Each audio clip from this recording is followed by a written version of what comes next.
اعوذ باللہ من الشیطان الرجیم بسم اللہ الرحمن الرحیم الحمدللہ رب العالمین والصلاة والسلام علی سید الانبیاء والمرسلین وخاتم النبیین۔ معزز ناظرین، السلام علیکم ورحمۃ اللہ وبرکاتہ۔ جاذب پبلیکیشنز میں خوش آمدید۔ میں محمد سعید جاذب آپ کی خدمت میں حاضر ہوں۔ تعلیم القرآن کا سلسلہ جاری ہے اور اس وقت ہم سورہ فاتحہ کی تشریحات جاننے کی کوشش کر رہے ہیں۔ گزشتہ نشست سے سورہ فاتحہ کی آیت نمبر 5 کی تشریحات میں نے عرض کی تھی، یعنی استقامت کیا ہے اور راستہ کس کو کہتے ہیں، اور پھر سیدھا راستہ کیا ہے۔ میں نے عرض کیا تھا کہ صراط مستقیم پر استقامت سے مراد یہ بھی ہے کہ جس راستے پر کوئی گامزن ہے تو وہ راستہ آسان، قریب اور محفوظ ہو۔ شیخ سعدی شیرازی رحمۃ اللہ علیہ نے فرمایا تھا کہ ہمیشہ سیدھا راستہ اختیار کرو، خواہ وہ مسافت میں کتنا ہی لمبا کیوں نہ ہو، تاکہ بھٹکنے سے محفوظ رہو۔ ہمیشہ ایسے راستے کی تلاش کرو جو دیگر باتوں کے علاوہ مامون بھی ہو، یعنی اس راستے سے کوئی چور، ڈاکو یا راہزن کا خطرہ نہ ہو، یا پھر وہ ایسا راستہ ہو جس کے دوران کوئی مشقت نہ اٹھانا پڑے، آدمی آسانی کے ساتھ منزل مقصود تک پہنچ جائے۔ ناظرین، اسی طرح روحانی راستے کے لیے بھی ضروری ہے کہ وہ خطرات سے خالی ہو اور وہ راستہ صرف اور صرف اللہ تعالیٰ کا منتخب کردہ راستہ ہو۔ اس کے علاوہ جو بھی راستہ ہے اس پر شیاطین کا قبضہ ہے جو انسان کو راستے سے بھٹکا دیتے ہیں۔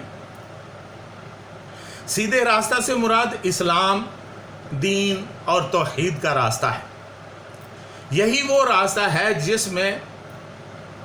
جس پر اللہ تعالیٰ کے تمام چنے ہوئے مخلص بندے گامزن رہے ہیں۔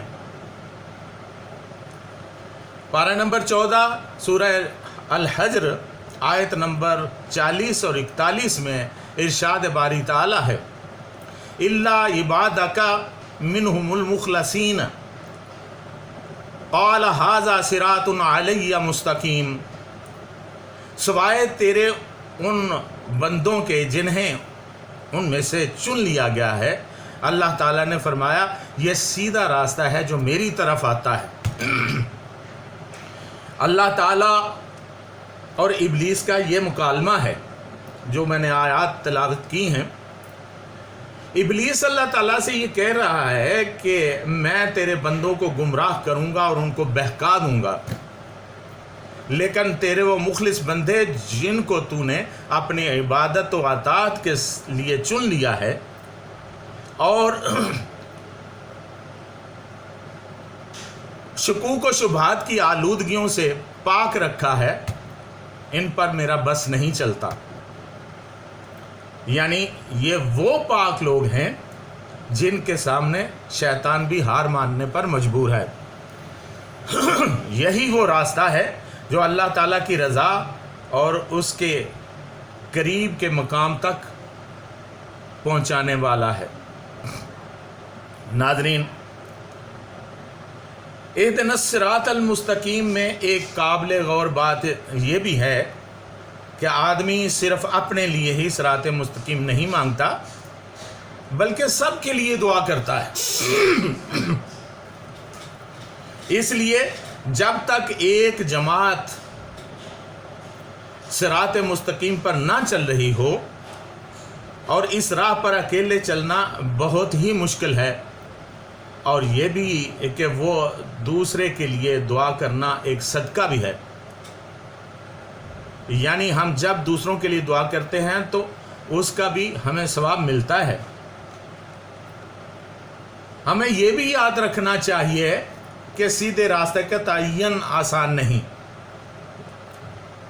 رہبر کامل مل جائے تو بڑی خوش قسمتی ہے، اگر کوئی ہادی نہ ہو تو شیطانوں کے اس جنگل میں انسان ہمیشہ ہی بھٹکتا رہتا ہے۔ اس لیے اللہ تعالیٰ ہر دور میں ہادی بھیجتا رہتا ہے، جن کی سرشت میں ہی صراط مستقیم کا نقشہ محفوظ ہوتا ہے۔ یہ عظیم رہنما اللہ تعالیٰ کے نبی تھے۔ ان سب کے آخر میں سالار کارواں سید عالم ختم المرسلین صلی اللہ علیہ وسلم تشریف لائے، جنہوں نے صراط مستقیم کے خد و خال اور واضح کر دیے اور انہیں اتنا روشن کر دیا کہ اب قیامت تک کسی کو اس راستے کے پہچاننے میں دقت نہیں ہونا چاہیے۔ اس دور کے انسانوں کے لیے انہی کا راستہ صراط مستقیم کہلائے گا۔ اللہ تعالیٰ نے بھی اس راستہ کا اعلان کیا ہے۔ پارہ نمبر 22 سورہ یاسین آیت نمبر 1 تا 5 میں ارشاد باری تعالیٰ ہے، یاسین والقرآن الحکیم انک لمن المرسلین علی صراط مستقیم تنزیل العزیز الرحیم۔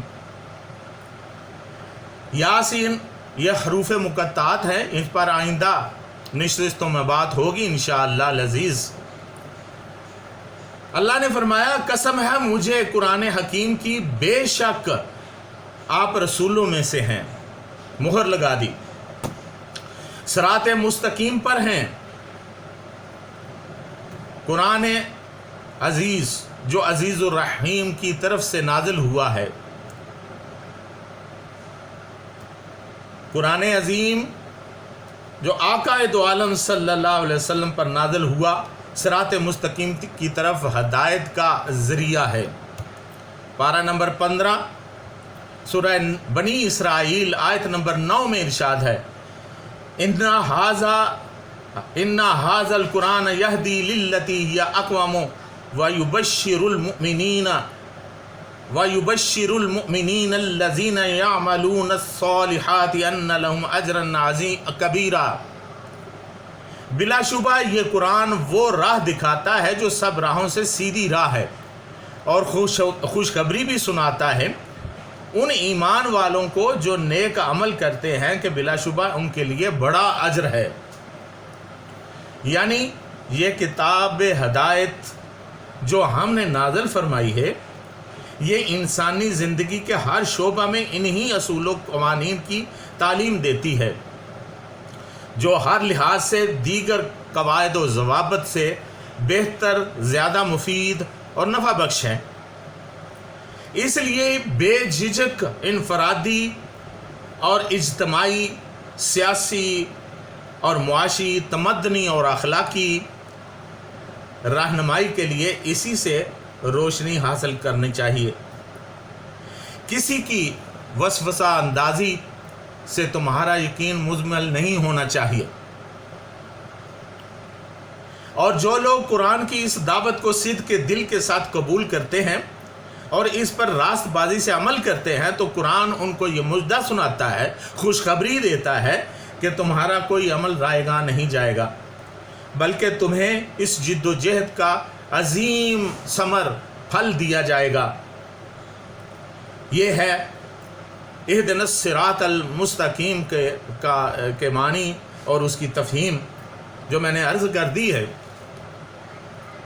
ناظرین، وہ کون لوگ ہیں جو صراط مستقیم پر چلتے ہیں، اس کا ذکر تھوڑا سا ہوا، تفصیلاً اگلی آیت کی تشریح میں انشاءاللہ عرض کروں گا۔ صراط الذین انعمت علیہم غیر المغضوب علیہم ولا الضالین کا مطلب کیا ہے؟ وہ کون لوگ ہیں جو اللہ تعالیٰ کی طرف سے سیدھے راستے پر ہیں اور ان پر اللہ تعالیٰ کے انعامات ہوتے ہیں، اور وہ کون سے لوگ ہیں جو اس راستے سے بھٹکتے ہیں اور اللہ تعالیٰ کے غضب کے حقدار ٹھہرتے ہیں؟ انشاءاللہ اگلی نشستوں میں بات ہوگی۔ تب تک کے لیے اجازت، وما علینا الا البلاغ المبین۔